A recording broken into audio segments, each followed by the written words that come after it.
Tan interesante. Muchas gracias.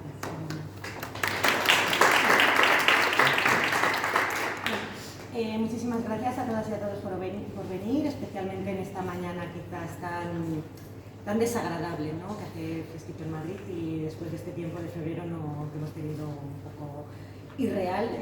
Sé que quizás cuesta salir de casa para estas cosas, así que bueno, gracias también a la Asociación de Amigos del Museo del Traje por invitarme a dar esta conferencia hoy. Gracias al Museo del Traje y a mis compañeras que han venido a ayudarme y también a ver la presentación. Y bueno, sin más dilación, comienzo un poco la charla.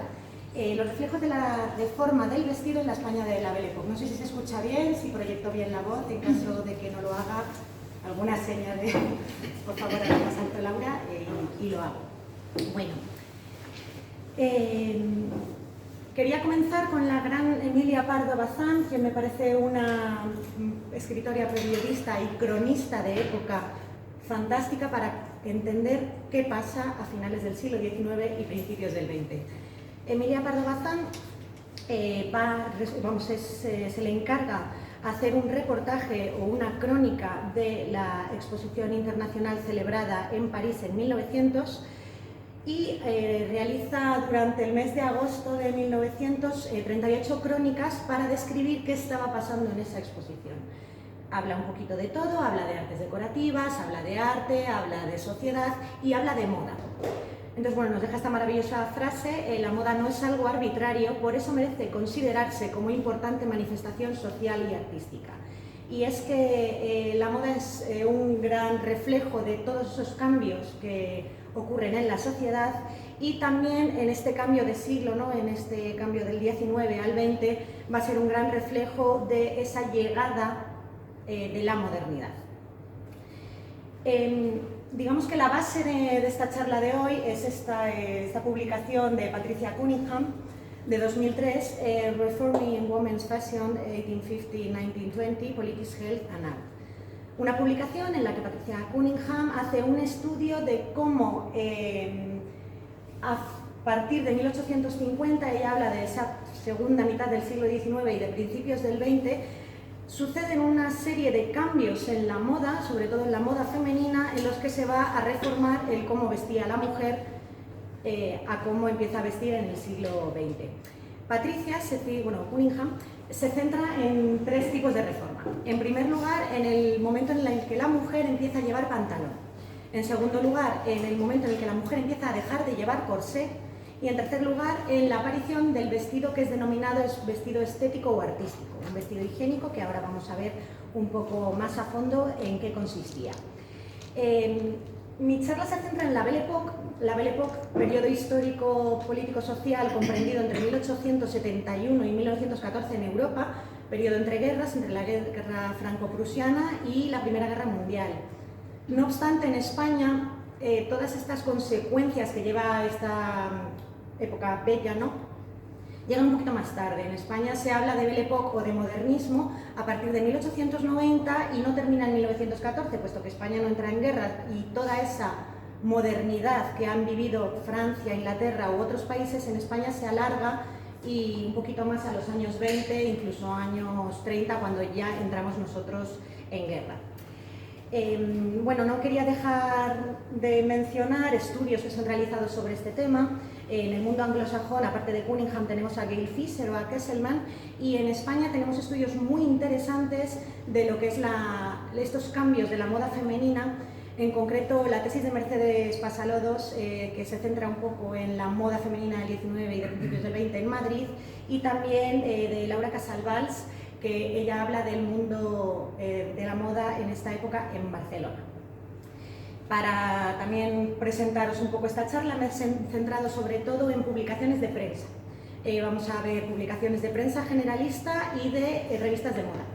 También en colecciones de aquí del Museo del Traje y de otras instituciones como el Museo del Diseño. Y bueno, un poco otro tipo de fotografías e imágenes.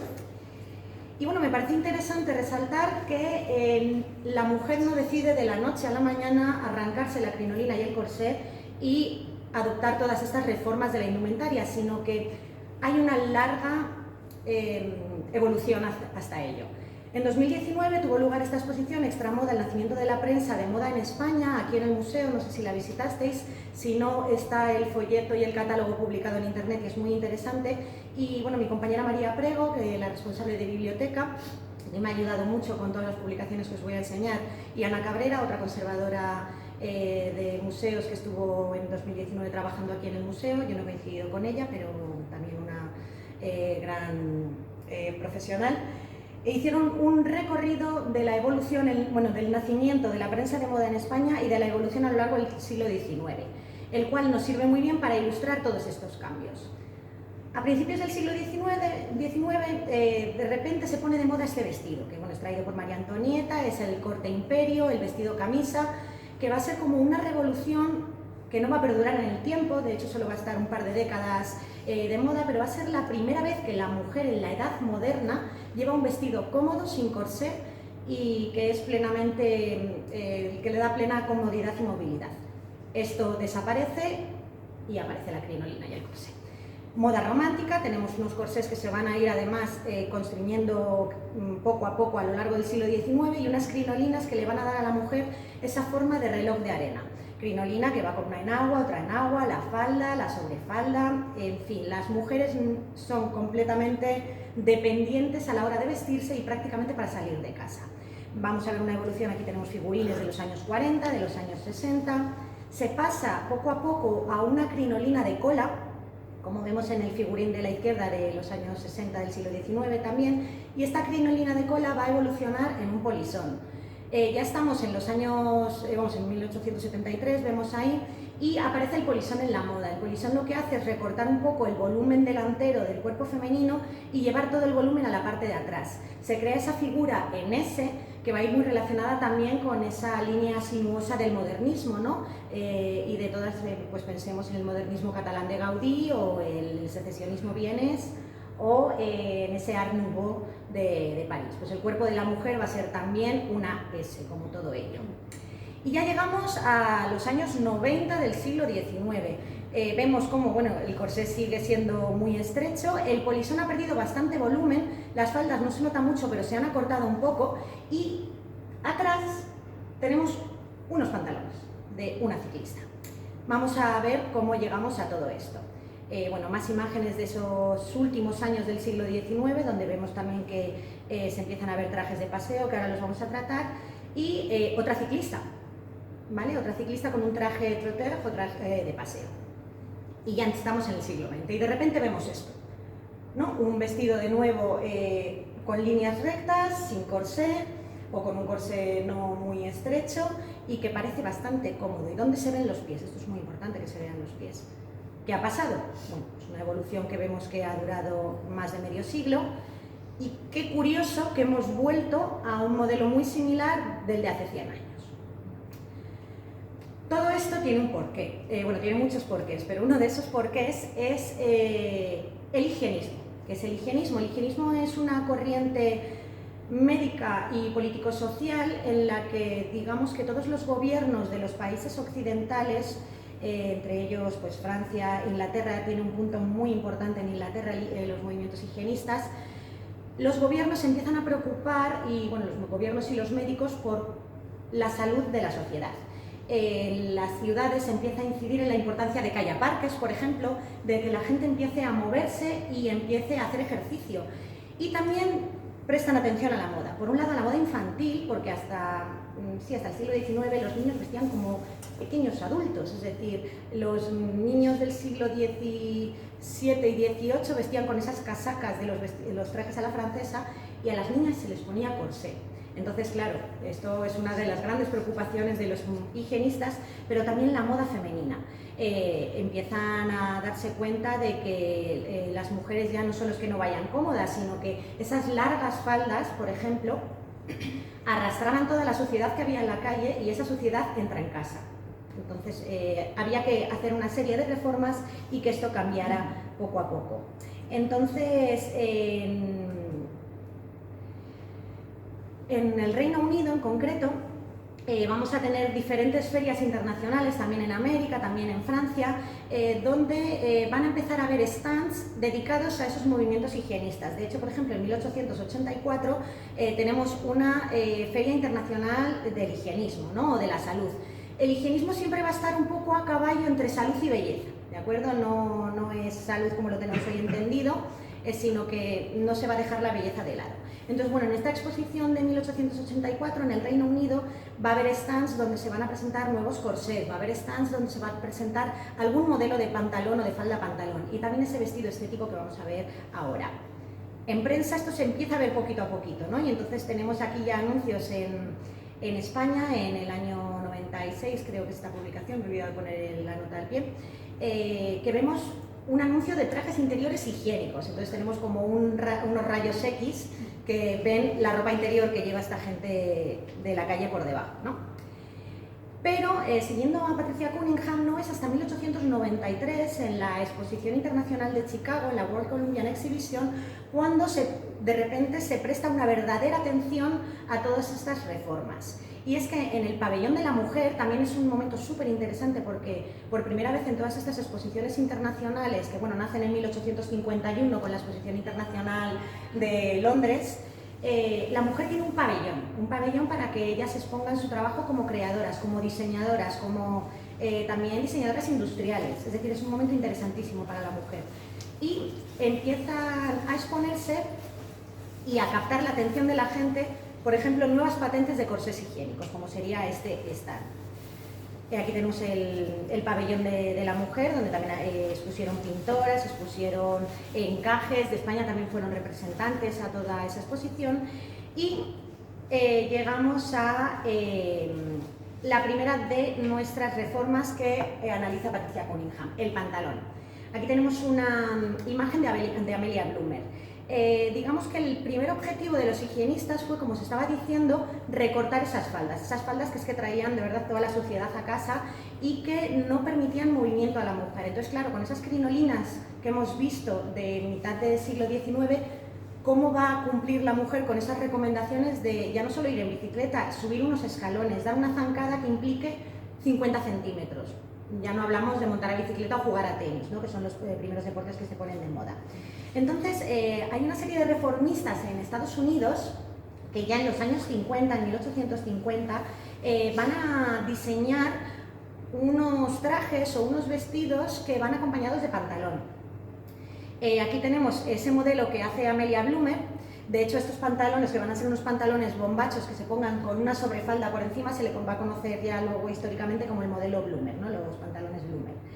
En América, como decía, vamos a tener a Amelia Bloomer, a las hermanas Grink, a Mary Walker, a Lucy Stone, un conjunto de médicas, físicas, políticas, reformistas que van a empezar a sacar pantalón.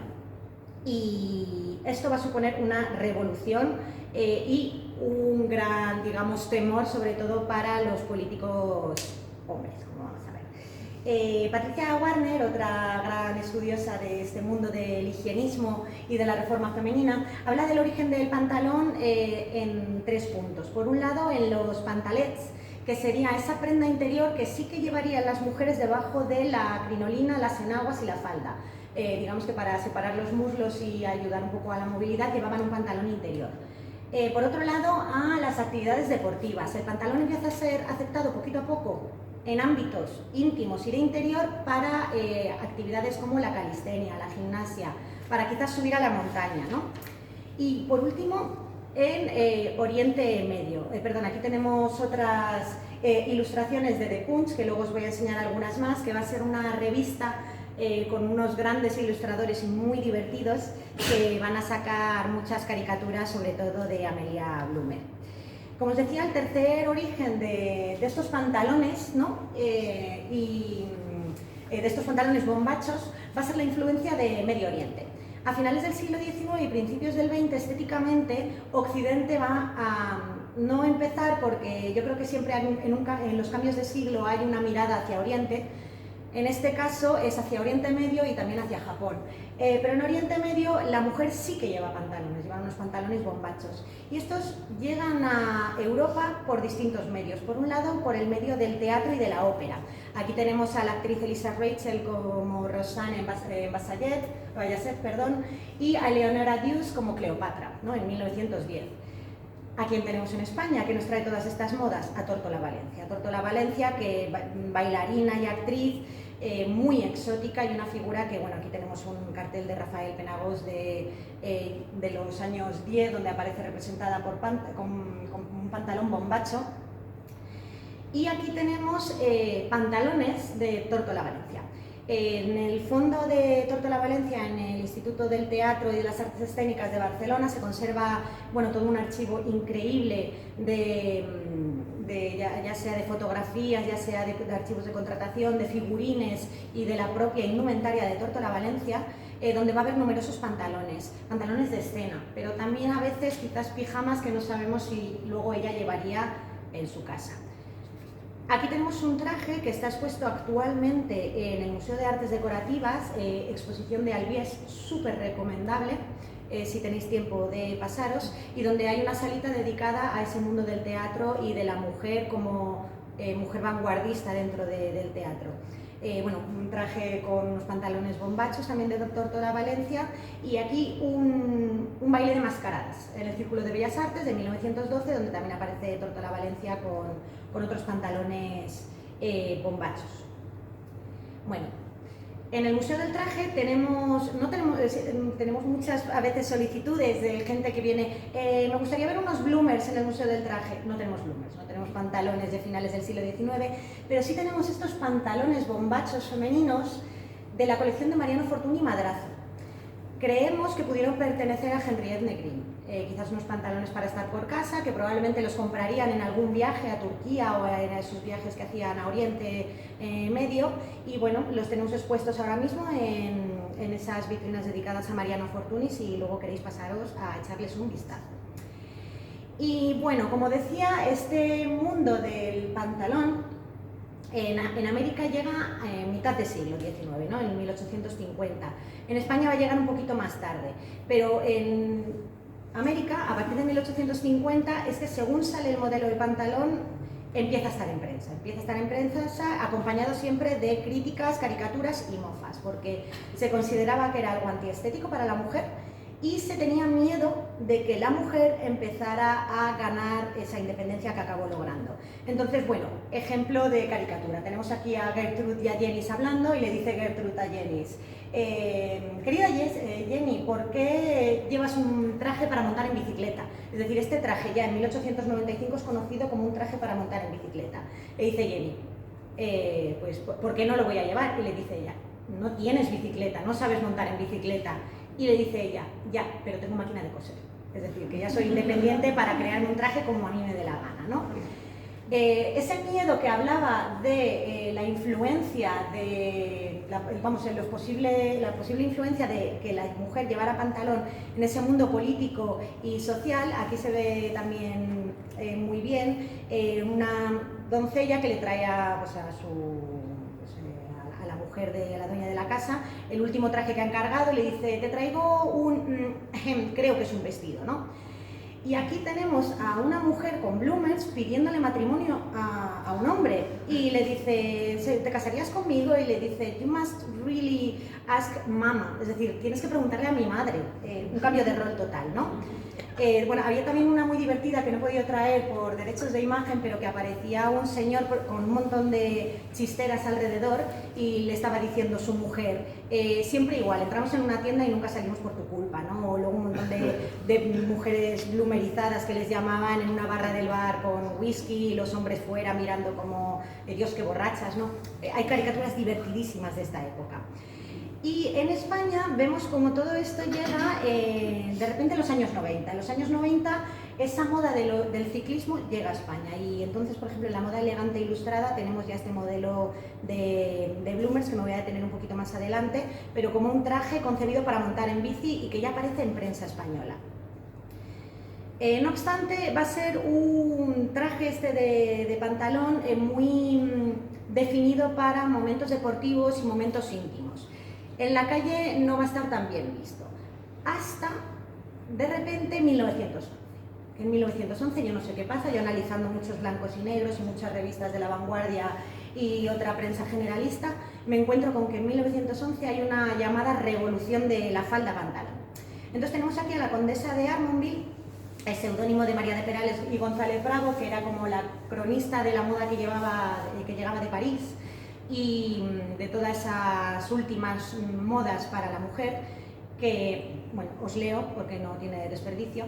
De la última fantasía de la moda no sé cómo hablar. Quisiera ser indulgente, pero me siento incapaz de encontrar no ya algo aceptable, sino solamente disculpable. Me refiero a la jupe culotte. Y lo más triste es que se discute y tiene defensoras. Es increíble y, sin embargo, cierto. Las cabezas no están organizadas en la época presente. Siempre han existido modas, más o menos atrevidas, pero la mujer en general no aceptaba nada que no la favoreciese. Y ahora parece que se esfuerza en crear cosas absurdas, feas y ridículas. Los entajabés nos van a parecer ideales dentro de poco si seguimos por este camino. Figúrense ustedes a una señora, como hay muchas, porque todas no son delgadas, encerrada dentro de la jupe culotte, e involuntariamente la imaginación la verá rodeada de chiquillos, como al turco que vende babuchas. Esperemos que esta nueva fantasía no prospere. Esta crónica es de febrero de 1911. ¿Y qué sucede en este año? Que de repente la prensa se empieza a llenar de modelos que vienen de París con pantalones o con falda pantalón. La diferencia va a ser, aquí se ve muy bien, el modelo de la derecha sería un pantalón y a la izquierda sería un pantalón cubierto con una especie de sobrefalda, para que no se viera esa separación entre las piernas, que era lo que escandalizaba a la gente. Esta imagen me encanta, es de Belladonna o Belladonna, una artista francesa que viene a Barcelona y se pone a pasear por la Rambla y por las calles de Barcelona con sus dos amigas en patines y las tres con falda pantalón. Debieron hacerles unos reportajes que fueron escandalosos. Como os decía, todo esto va acompañado siempre de caricaturas, críticas y mofas. Esta viñeta también de blanco y negro de 1911, en concreto del 25 de junio, aparece una mujer con una falda pantalón, se ve en esa sobrefalda que es levantada para que se le vea la piernecita con el pantalón, que está protegida por policía porque tiene un séquito de hombres detrás escandalizados y el hombre de delante dice: una mujer con pantalón, vaya una cosa, la mía los tiene puestos desde que nos casamos y nadie le ha dicho nada. También vamos a ver un poco de crítica y de parodia en relación a los deportes. Tenemos, por ejemplo, también esta viñeta donde está hablando pues este señor con esta señora y le viene a decir: desengáñese usted, Marieta, todo en este mundo se compensa. Cualquier día vamos a ver al hombre pretendiendo alzar el vuelo y que la mujer se lo quite. Esto de alzar el vuelo no solo era por esas primeras mujeres piloto que van a empezar a volar en estas primeras décadas de los años ya del siglo XX, perdón, como Amelia Earhart, sino es una especie de metáfora de levantar el vuelo, es decir, de que la mujer sea independiente, ¿no? Más momentos en los que aparece en prensa la falda pantalón. Tenemos aquí un jeroglífico con dos mujeres llevando pues esa falda pantalón, que supongo que la respuesta al jeroglífico sería la jupe culotte, ¿no? Y por otro lado, unas fallas de Valencia. Ese año, en la quema de fallas de Valencia, resulta que una de esas fallas tiene a una mujer vestida con pantalón. Es decir, que todo esto no es solo en Madrid, no es solo en Barcelona. Hay noticias en Madrid, en Zaragoza, en Oviedo, en Valencia, en muchas ciudades donde las jóvenes empiezan a llevar falda pantalón en 1911. Obviamente esa falla es para quemar ese jupe culotte, ¿no? Bueno, pero llega mayo y la condesa de Armonville llevaba un poco de razón, o había predecido lo que iba a pasar, y esta moda ha sido una revolución, pero solo durante unos meses. Lógicamente tenía que suceder, ya nadie habla de la jupe culotte. Pasó sin dejar tras de sí más que el recuerdo de una visión desagradable, aunque los modistas se empeñan en que su aparición influya algo más en las modas de verano. Su deseo, como tantos otros, fracasará. Había, digamos, sentenciado la condesa de Armonville que la mujer no iba a conquistar esa moda del pantalón, y en realidad llevaba razón, porque a pesar de que, bueno, el pantalón sí se queda para esa moda deportiva, como vamos a ver, sí se queda para esa moda íntima de estar por casa, no va a ser aceptado para una moda habitual de llevar en la calle, no va a ser hasta los años 30, 40, bueno, yo casi me atrevo a decir hasta los 60, cuando la mujer puede llevar pantalón y de una manera totalmente normal sin ser criticada. Carmen de Burgos, en 1927, en su famoso, importantísimo ensayo sobre la mujer moderna y sus derechos, decía: la única conquista que no ha realizado la mujer en la moda ha sido la del pantalón. La tentativa de la falda pantalón fue rechazada escandalosamente por los hombres. Solo con el uso del pijama ha logrado la mujer satisfacer el deseo de usar esta prenda, como ellos llevan la falda con el pantalón chanchullo, que es el verdadero pantalón falda. Carmen de Burgos hablaba de esta moda pijamera que llevaban las mujeres para estar por casa y para recibir visitas. Bueno, luego vamos a ver lo que era el vestido estético que se lleva como vestido de té o de estar por casa, que en los años 20, ya estamos hablando un poquito más tarde de esa primera década del siglo XX, pero en los años 20 las mujeres, especialmente mujeres famosas, aquí tenemos por ejemplo un pijama de Catalina Bárcena, que es pieza del museo y que fue modelo del mes el año pasado, por Clara Enchama, si podéis consultar el cuadernillo, la verdad es que está muy bien. Las mujeres llevan pantalón para estar por casa, ¿no? Entonces tenemos este pijama o tenemos también este otro que, bueno, a mí me parece un modelo que podría estar en cualquier tienda de ropa interior actual, pero es de los años 20. Entonces, bueno, el paeyama en hindi significa, creo que es tela entre piernas o algo así, y es también una moda que llega de Oriente, ¿no? Que llega a Oriente para los hombres, pero que también acaban adaptando las mujeres. Aquí tenemos un pijama de Tortola Valencia. En principio es un pijama de escena para unas danzas chinas que también llevó a los escenarios, pero bueno, quizás luego también se lo ponía para estar por casa. Y volviendo de nuevo a The Punch y a esas caricaturas de la falda pantalón, digamos que bueno, el pantalón no se quedó en ese mundo exterior o en esa moda aceptada por la sociedad, pero como os decía, sí se quedó en el mundo deportivo. En 1895 en España de repente se ven en las revistas bastantes modelos y propuestas de faldas pantalón para que las mujeres puedan hacer ejercicio. Aquí tenemos un traje sastre que va a ser también el que sí que se quede como moda aceptada para las mujeres, ahora vamos a ver diferentes ejemplos, y detrás tenemos otro modelo bloomer de falda pantalón pero acompañado de bici, es decir, vale, podéis llevar pantalón pero para montar en bici. Aquí vemos traje sastre, que el traje sastre al final va a ser lo que sí se acepte dentro de la moda. Va a ser una adaptación del traje masculino para la mujer en el que se adapta esa camisa, esa chaqueta, siguiendo las modas. Aquí se llevaban mucho estas mangas globo en los hombros, luego con un corsé quizás más adaptado a las prácticas deportivas. De hecho los corsés se acortan bastante y ahora que vamos a ver algunos corsés vamos a hablar de otras evoluciones que tiene el corsé higiénico. La falda se acorta un poquito, aquí no demasiado, pero sí vamos a ver trajes sastres más cortos, y es un traje que sí que les permite a las mujeres al menos hacer ejercicio y tener más libertad de movimiento. Y a mí lo que me parece súper importante, que se pueden empezar a vestir solas. Bueno, este ya lo hemos visto. Aquí esto es otra falda pantalón, como os decía, con esa falda que cubre el pantalón para que no se vea, pero lleva un pantalón debajo. Más modelos de falda pantalón para montar en bicicleta. Y bueno, en 1898 ya se empieza a hablar de que esto es algo bastante normalizado, ¿no? Las señoras y señoritas españolas se van aficionando insensiblemente al ciclismo, sport siempre ameno y doblemente gratificante durante la primavera y el verano, que son las estaciones del año más propicias para las excursiones y paseos por el campo. Esta última razón me inclina a dedicar el presente carnet a las toilettes de última moda que se usan como una especialidad para entregarse a tan higiénico ejercicio y que en la actualidad son más elegantes que nunca. Está hablando de la ropa interior que se va a llevar debajo de esos trajes, ¿no?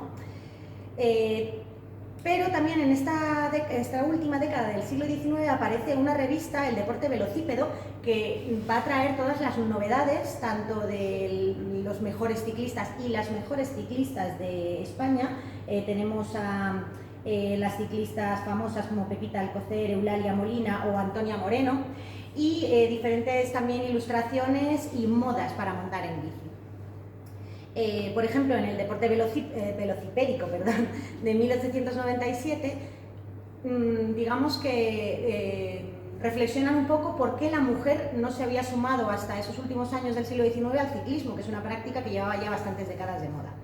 Uno de los obstáculos que hasta hace poco más se ha opuesto al desarrollo del ciclismo femenino era, sin duda alguna, el traje que debiera llevar la mujer para montar en bicicleta. La desaparición de ciertos monjiles escrúpulos, por una parte, y de otra el cuidado puesto por los modistas parisienses en el esmero y confección de prendas de vestir para las ciclistas, han hecho que hoy se haya generalizado tanto el traje de ciclista que amenaza con desterrar los trajes usados hasta ahora ordinariamente. Este traje sastre del que hablaba también es llevado por las amazonas, otro deporte que se pone muy de moda entre las mujeres, la hípica. La reina Isabel II y las infantas eran excelentes amazonas y entre la burguesía de la época se pone muy de moda. Y claro, para montar a caballo no puedes montar desde luego, no con una crinolina, desde luego tampoco con un polisón, bueno, pues con una falda, pero que al menos sea una falda que tenga cierta abertura y que te permita montar a caballo. Entonces el traje de amazona también va a poner muy de moda este traje sastre o traje trotej. Esta es una de las vitrinas actuales de la exposición permanente del museo, donde vemos un traje sastre azul a la derecha, ¿no? Y ya en tejidos más también cómodos, creo que es un paño de lana, y aquí tenemos también un traje de amazona en el centro y un guiño a ese ciclismo a la izquierda. Aquí vemos ya otro modelo más corto, ¿no? Donde permite incluso más movilidad, y otra reflexión de la condesa de Armonville, que no va a aceptar el pantalón, pero el traje sastre no le va a parecer más, ¿no? Le llama el Mon Petit Trotteur, que cuidan las elegantes, y que debe ser muy sencillo, práctico, cómodo y, en una palabra, adecuado al ejercicio diario que la corriente moderna exige. Está hablando del higienismo y de esas mujeres modernas, invocando la higiene, bajo cuya bandera nace y se desarrolla la afición a toda clase de sports. Más trajes sastres de la colección. Aquí tenemos uno con alamares que en esta exposición de Extramoda se puso al lado de esta portada del Eco de la Moda de 1898, un traje bueno, muy bonito. Y otras piezas del museo, ¿no? Pues otra chaqueta de traje sastre, y este que ya es un poquito más tardío, de la casa Isern, pero que la falda ya se ha ido acortando. Y este traje a mí me encanta, que es un traje deportivo directamente, diseñado por Lady Russell. Se me ha colado ahí una bueno, que es un traje con falda sobre falda y cuerpo, pero que era un traje para velocipedismo, que ya está presente totalmente en la sociedad de la época. Pero el pantalón también aparece en otras disciplinas, por ejemplo, bueno, en otras disciplinas o en otros campos, por ejemplo en el baño. El higienismo no solo pone de moda los parques, el deporte también empieza a incidir en la importancia de que la sociedad se empiece a bañar más, empiece a ir a balnearios, empiece a ir a la playa. Y para ir a la playa, pues bueno, quizás la mujer también tendría que ir cómoda. Y el pantalón, ese pantalón interior, se empieza a sacar digamos, al exterior en las playas. Estos son modelos de baño también de 1895 que vemos en la Moda Elegante Ilustrada, otros modelos de estos trajes de baño que se pusieron de moda en la época. El higienismo incidía no solo en la importancia de bañarse, sino en la importancia de tomar el sol. Con esto la vitamina D de estas mujeres no estaba muy trabajada. Con esto un poquito, vamos a ver cómo va evolucionando, ¿no? Pero se empiezan también esos baños de sol, no solo baños de agua, sino baños de sol. En el Museo del Diseño sí se conserva un traje de baño de esta época, de 1890, donde, bueno, vemos un pantalón, ¿no? Pero un pantalón de baño. Esto va evolucionando en esas primeras décadas del siglo XX y va a terminar en los trajes de baño ya de los años 20, años 30, trajes de algodón y también pijamas de playa, ¿no? Estos de la izquierda son pijamas de playa en los que, bueno, ya vemos unos escotes, ya vemos unos brazos al aire libre para esos baños de sol. Y los de la derecha son trajes de baño de mujer y de hombre, estos tres en concreto de mujer. El del centro y de la izquierda pertenecen al Museo del Traje y el de la derecha al Museo del Diseño de Barcelona. Janssen es una marca especializada en este tipo de trajes de baño ya en los años 30. Y bueno, pasando a hablar del segundo punto que analiza Patricia Cunningham, el corsé, todas estas, digamos, reformas de ese traje de paseo, de ese pantalón, son reformas exteriores de la indumentaria, pero esa reforma exterior precisa de una reforma interior también. Además, igual como todo lo anterior era un poco escandaloso y la mujer tenía un poco miedo a ser criticada, digamos que quizás era más fácil o más discreto reformar esa ropa interior que llevábamos por debajo, aunque luego te pusieras un vestido de moda. Entonces, bueno, digamos que las reformistas de esta época, hablo de las porque por lo general fueron mujeres las que más reclamaron este tipo de reformas, empiezan a incidir en la importancia de o bien retirar el corsé o bien crear unos corsés más higiénicos. Entonces, por ejemplo, la bici necesitaba un corsé que no fuera muy largo porque necesitas movilidad en las piernas, también un corsé que te permitiera respirar y dejar entrar aire en los pulmones para todas esas prácticas deportivas. Como os decía, en la exposición internacional de Chicago de 1893 ya se exponen nuevas patentes de corsés higiénicos y vamos a tener a diferentes médicos y reformistas que van a hacer estudios anatómicos de cómo incide el corsé si lo llevas a lo largo del tiempo en el cuerpo femenino. Aquí tenemos una ilustración de Ada Balin en The Science of Dressing Theory and Practice en 1885. También tenemos los estudios de Duckelman. Y bueno, una imagen vale más que 1000 palabras, ¿no? Aquí tenemos un poco las consecuencias no higiénicas, no saludables del corsé en la mujer. Cunningham en su libro también habla de los 4 principios higiénicos que los reformistas y las reformistas empiezan a, digamos, destacar que tenía que llevar un corsé para que fuera higiénico. Por un lado tenía que ser sin ataduras, es decir, esas lazadas de que tenemos todos quizás en mente si imaginamos a una mujer y a su doncella atándole el corsé en el siglo XIX, pues nada de lazadas. Mejor si los corchetes son sustituidos por botones que tú te puedes atar a ti misma. Debían ser flexibles y también elásticos, ligeros. La temperatura tenía que ser uniforme en todo el pecho y por último la suspensión tenía que estar sobre los hombros, es decir, estos corsés de palabra de honor lo que hacían era apretar demasiado la cintura, la espalda y destrozaban las espaldas básicamente. Entonces si al menos se podía compaginar con un poco de peso sobre los hombros, mejor. Así que en prensa, y ya estamos de nuevo en prensa española, empiezan a aparecer nuevas patentes de corsés higiénicos. No he querido detener mucho en este aspecto porque, bueno, sé que la última charla del Sábado de los Amigos de Victoria Calandra fue sobre la aparición del sujetador y un poco la evolución desde el corsé. Entonces, bueno, sé que fue una conferencia magnífica, sobre todo porque coincidí con Victoria en otro congreso que también habló un poquito de todo esto y entonces por no repetirme demasiado prefería centrarme en el pantalón y en el vestido que no tanto en el corsé. Pero bueno, sí que os he traído algunos modelos, ¿no? Algunos ejemplos de esa prensa de época y de esos anuncios de corsés higiénicos, de la dinastía, por ejemplo, de corsés de la emperatriz, de corsés higiénicos de Josefa Murillo, donde aquí se ve muy bien los tirantes, ¿no? Y cómo ya se reparte el peso y donde ya hay un estudio físico de esos corsés para que no afecte tanto a las costillas y a la espalda de la mujer. O corsés que se anuncian como directamente el corsé más cómodo, ¿no? No dudéis en comprar los corsés de la Casa Manolita porque son los que más recomiendan los higienistas. Corsés fajas, ya vamos a ver una evolución hacia esa ropa interior que se va a llevar en el siglo XX y donde se va a combinar la suspensión sobre los hombros, una cintura menos digamos encorsetada, ¿no? O atrapada en una jaula y donde se va a llevar con unas ligas para sujetar las medias que van a aparecer en los años 20 y que van a ser las grandes protagonistas de esas faldas cortas que van a llevar las flappers en los años 20. Por ejemplo, tenemos aquí un anuncio de los corsés de Madame Bailyn en 1906 que hablan con propósito verdaderamente humanitario y en beneficio de la belleza y la salud, os decía, higienismo, belleza y salud, todo un poco entremezclado. Presentamos el Royal Corset de Madame Bailyn, una verdadera obra maestra de la elegancia y de la higiene que proporciona a la vez elegancia y la seguridad de la salud. Un modelo indispensable hoy para los trajes de Chura Sastre, Princess e Imperio, estas nuevas líneas que se ponen de moda en los vestidos.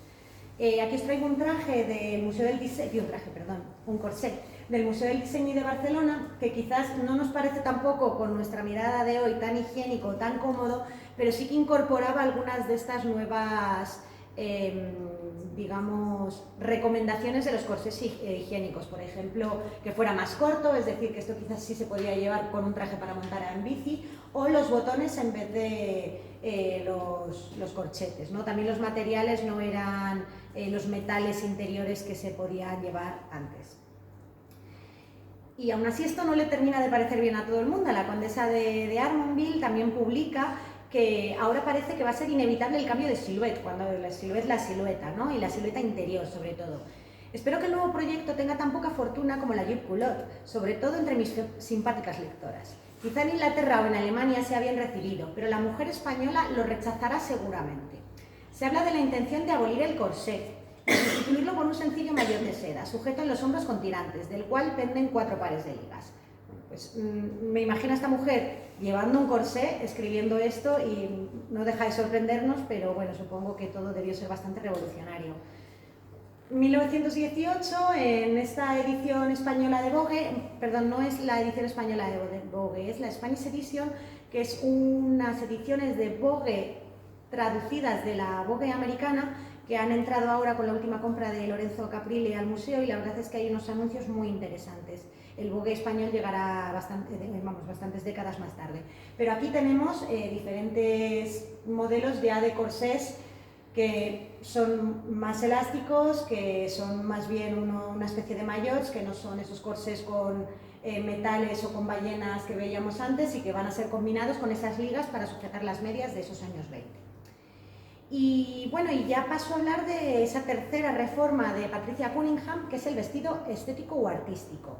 Aquí vemos diferentes vestidos de diferentes artistas y diseñadoras. Podemos hablar de Jane Morris, de Emily Fluke, de Isadora Duncan aquí a la derecha, María Monaki Galenga a la izquierda, Henriette Negrin en medio.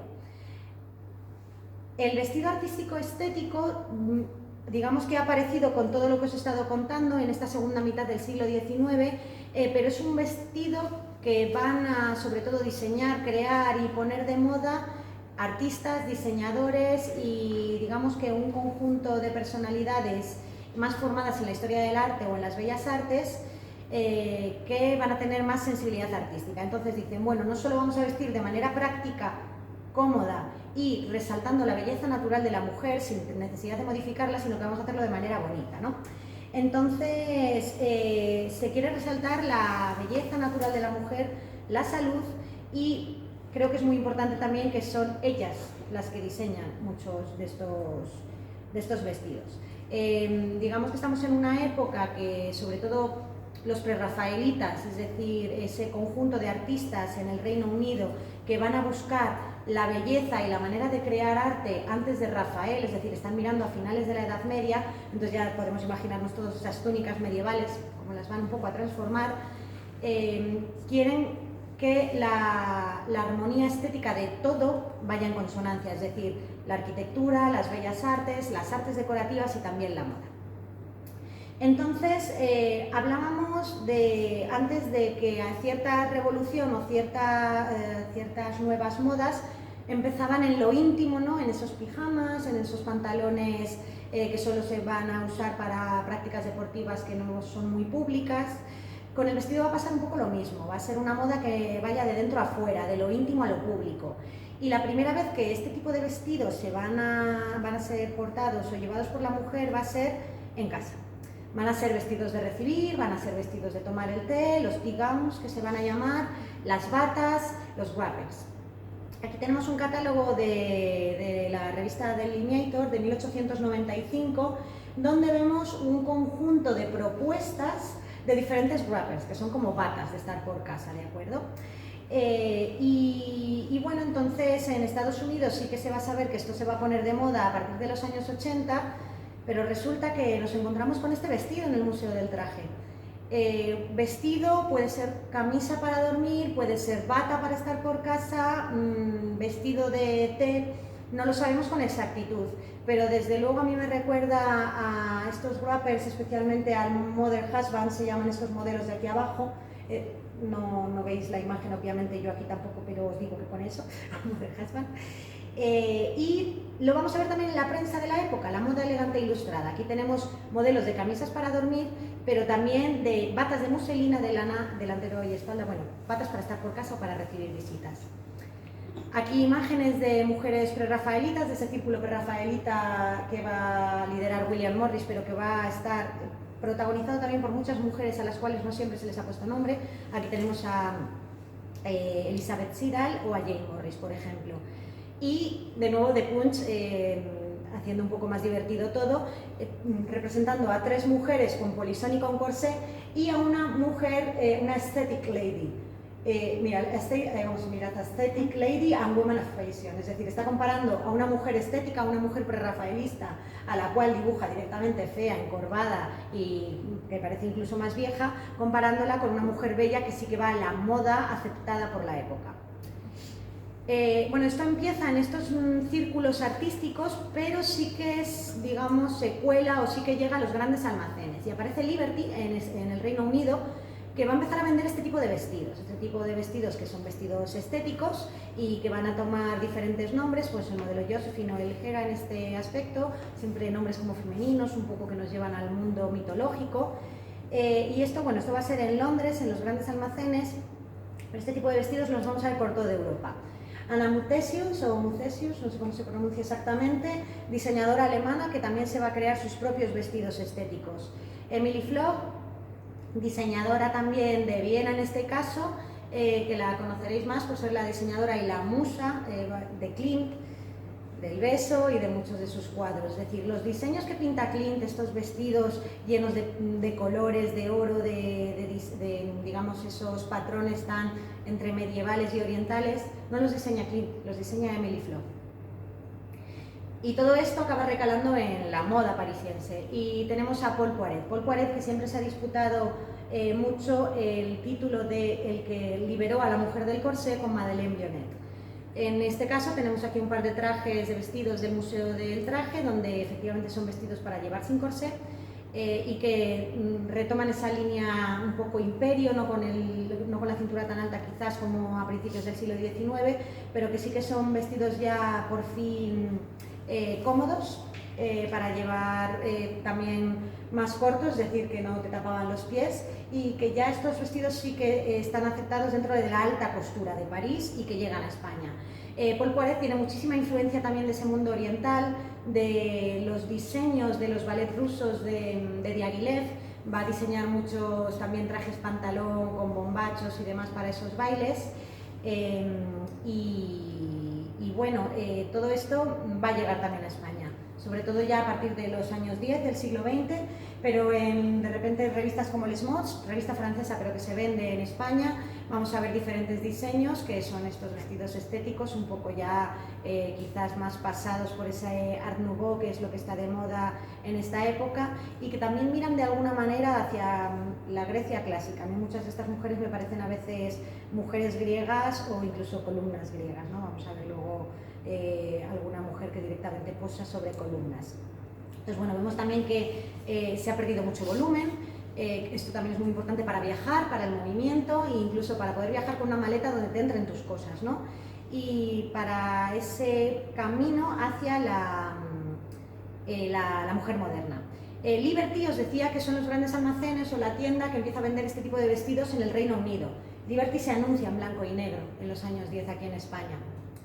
Y entonces todos esos trajes se empiezan a poner de moda para trajes de paseo, trajes de verano, trajes de playa. Sobre todo en verano vamos a ver ya como sí que se va colando todo esto entre la moda española.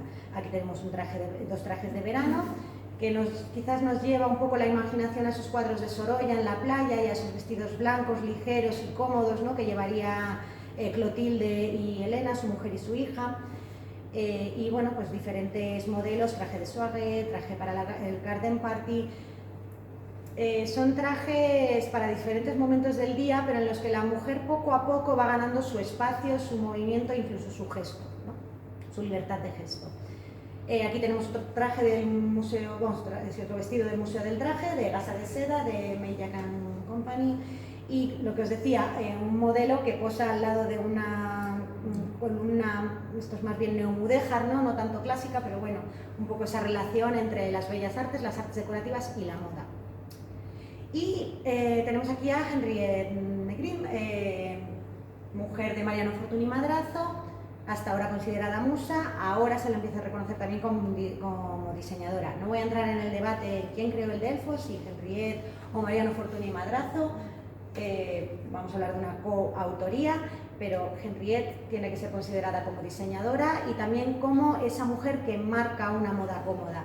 Ella diseña muchos de estos vestidos también de la marca Fortuny, codiseña el Delfos y otros modelos, y ella los lleva. En el Palazzo Orfei, en Venecia, hay una colección del archivo fotográfico magnífica la colección, perdón, donde podemos ver a Henriette Negrin llevando todos estos vestidos en casa, de viaje, tanto en Italia como en España como en París. Y bueno, os he traído este porque por traeros una de las fotografías. Lamentablemente no he encontrado ninguna foto en que llevara pantalones, esos pantalones bombachos que a mí sí me gusta imaginar que los llevó, pero si en un futuro aparecen, pues será maravilloso presentarlos. Mariano Fortuny Madrazo también, junto a Henriette Negrin, podríamos decir que junto a Poiret y Madeleine Vionnet, o Madame Vionnet, es uno de los que liberan por fin a esa mujer de principios del siglo XX del corsé, ¿no? Entonces, por ejemplo, aquí tenemos un modelo Delfos y un modelo conjunto Delfos o peplos, porque depende de la publicación que leas, lo llaman de una manera o de otra. En teoría el peplos es cuando no es el vestido entero, sino que está dividido en dos piezas. Entonces la camisa de arriba también disimula un poquito quizás esos volúmenes que no te recortaba el corsé. Bueno. Modelos para llevar sin ropa interior, como mucho con alguna ropa interior también de seda que no se notara, pero vestidos y modelos comodísimos y pensados para una mujer moderna de principios del siglo XX. No solo tenemos a Mariano Fortuny Madrazo, tenemos a otras diseñadoras como Anna Renault en Cataluña. Aquí traemos algunos conjuntos del Museo del Diseño, donde también vemos esa influencia, ¿no? Ese plisado, esas gasas, esa mirada quizás a Oriente o a una Grecia clásica, un poquito a todo ello.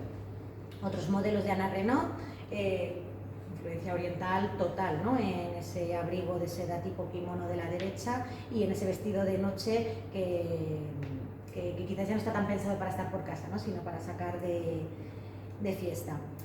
Y bueno, entonces preguntándonos un poco, que sería la primera pregunta que haríamos al principio de la charla, ¿llegó de la reforma del vestido, que sí que se ha estudiado tanto en América, en el Reino Unido a España?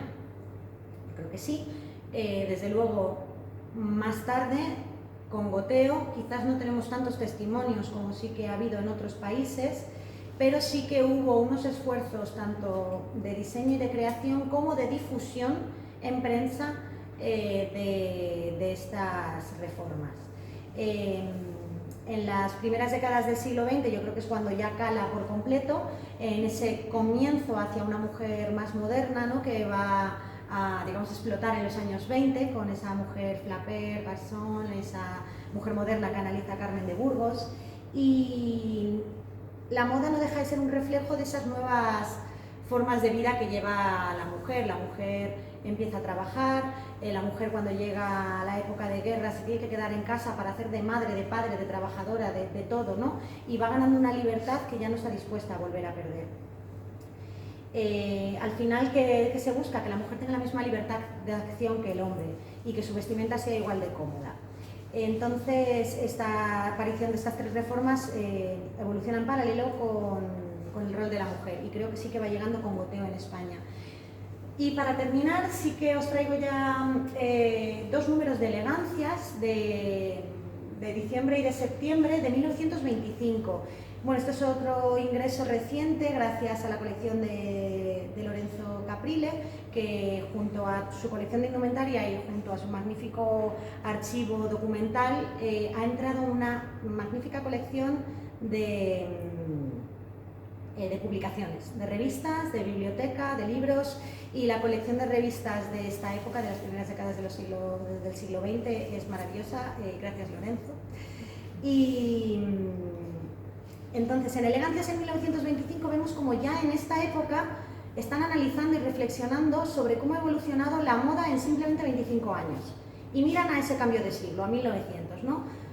Avatares de la moda en un cuarto de siglo. Entonces vemos a la izquierda unos trajes de paseo con polisón, con una falda que van arrastrando por el campo las mujeres, y a la izquierda ya esa mujer moderna, Flaper, con el pelo a lo Garçon, y que va enseñando las piernas por primera vez, que la falda, además entre 1925 y 1927 llega un momento que sube de la rodilla, y esto es también una revolución, pero ya tenemos otra ocasión para hablar de los años 20. Y me gusta mucho también, este es del número de septiembre, donde en un artículo se preguntan, ¿volveremos a la moda de 1890? Y tenemos aquí a una mujer de 1925 y de 1926 que se echan la mano a la cara, ¿no? Y miran a esa mujer de 1890 con su polisón, con todos sus volúmenes, su sombrero tapando la cara, es decir, completamente, digamos, tapada y incómoda. Y en el artículo básicamente decían, quizás sí, quizás no, esperemos que no, ¿no? Porque ya hemos ganado una libertad que no queríamos perder. Podríamos preguntarnos si quizás con ese new look de Dior en los años 50 hemos vuelto de nuevo, o si quizás nosotros o nosotras en unos años volvamos al corsé, espero que no. Pero bueno, así que nada, con esta reflexión ya termino. No great movement springs suddenly into existence. Ningún gran cambio emerge de la nada, ¿no? A la existencia Helen Gilbert-Bikoff, que también economista de moda de la época. Muchísimas gracias.